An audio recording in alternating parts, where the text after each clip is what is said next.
I'm gonna share with you one secret that's gonna transform your life. It's transforming my life, even though I'm not close to being like, it's transforming my life. Just trust me on this one. But first, I wanna let you know that this is a collaboration with Colleen over at Our Blessed Life. I'm gonna go ahead and link her playlist and her channel down in the description box below. So make sure to check that out in the playlist and all the other moms that wanna share with you something that transformed their life, well really, their homeschool life. So what's the secret? I know you wanna know, because that's why you clicked on this video.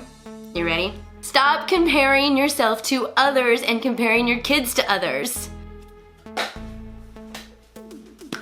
It's actually hand sanitizer. There are lots of different ways that we compare ourselves to others. We compare ourselves to other moms, their homeschool curriculum, how much they weigh, what they look like, how clean their house is, energy level, amount of kids, because that's a race to see who has more kids, how much our kids know, and how advanced our kids are in their schooling. We compare our kids to other homeschool kids and compare them to public school kids. Are they smarter than them? Do they know more math than them? Are they in 4th grade or are they in 3rd grade?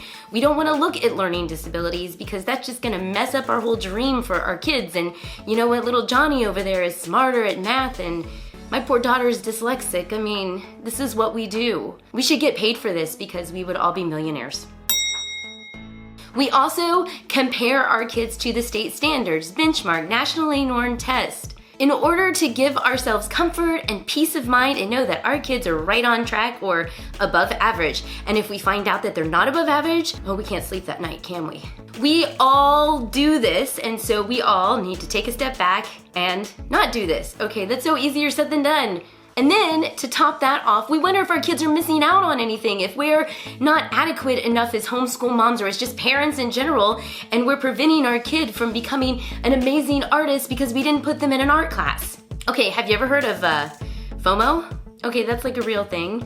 Fear of missing out. And we probably, most of us, have that problem, or maybe just like a little bit that we have to work on. It's having so much anxiety and worry because you just might miss an event, or you might not find that perfect curriculum that'll help your child, or you just forgot to put them in art class or PE when that could have, really been their gifting. Just really anything that could possibly make our lives better. And social media doesn't really help out with this a lot. I mean, it's at our fingertips. The whole world is at our fingertips, and quite frankly, there's billions of people in the world and billions of things that they're doing. We can't do it all, but somehow in our little tiny minds, we think we possibly can. So we stress out about it, we don't sleep at night, we think about divorce, we think about sending our kids to public school because homeschool's not working, but if we're in public school, we think we should homeschool our kids, which I have opinions about that because homeschool's fun. But then maybe public school is right for them. Maybe it works for your family. I'm not against public school. I homeschool. I love homeschool. I'm rambling.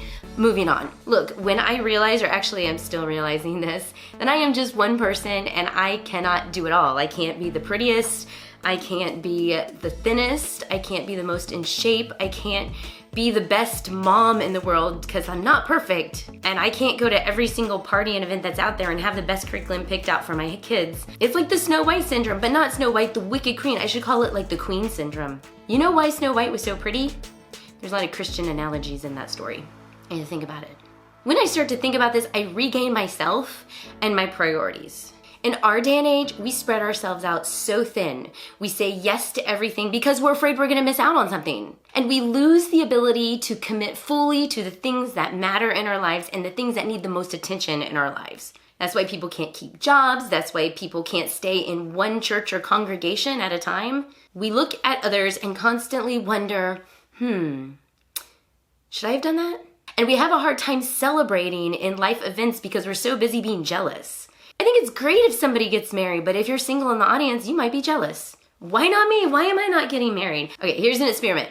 If you find that you have this problem with fear of missing out on things, try cutting something out. Okay, I know it's really hard, but just try it. I think that's why a lot of people are going through this declutter phase, decluttering the mind, decluttering their house, because they realize our lives are stuffed with so much stuff and we've spread ourselves out so thin and we compare ourselves and we're just not happy. And we need to be happy with what God has given us. It's really hard, right? And this is really cliche, and I'm gonna say it. I know that not all of you are Christian or believers that watch my channel, so just bear with me. But that the only satisfaction that comes is through Messiah. And we're human, and quite frankly, if we make this realization, it's not always gonna work. we're gonna slip back into that pattern of saying yes, yes, yes, and looking at other people and wishing that you were them or had that quality, or wish you could do better, or if there was something more. Stop comparing yourself to others. I'm saying that to myself too, because I know I need to stop doing that. You know, somebody said they were actually jealous of me. Y'all don't know. I just put the best stuff up on YouTube for you to see. And see, that's social media. People always put the best stuff up on social media. No wonder we have such a problem with social media and so many people like commit to quitting it. However, it doesn't work because the root problem is much, much deeper. And if you realize it's much deeper and you can address that from a different angle, you're gonna find that social media is pretty awesome, and you can start admiring and respecting people as being unique and interesting and amazing people, and just, you know, it's kind of fun actually. Address the root. Don't just get rid of social media. Listen to your children and your spouse, come down to their level and meet them where their needs need to be met. Don't push them beyond their ability. Don't make your third grader do fifth grade math because you have to meet some state standards. Challenge them, yes. But don't push them, because that's just gonna result in anger, frustration, discord, and just more of a mess than you don't need. When you take this into consideration, it's gonna make you much more happier. And you're gonna enjoy being around people and hanging out with your friends without that jealousy. And guess what? We're gonna get a good night's sleep too. Now I wanna look at state standards, benchmarks, and nationally normed tests. And I am totally guilty of loving nationally normed tests. In fact, I have administered and do administer nationally normed tests to homeschool kids, and I did in the past for public school kids too. And there are some situations where it is very beneficial. For example, if you wanna see where your child is academically and need to know what kind of things they need to work on, like reading and math, it's good to take a nationally normed test. If you need help kind of seeing if there's any red flags for learning disabilities, a certified teacher in Florida can't diagnose a learning disability, but there are some nationally normed tests out there that will give you kind of a heads up.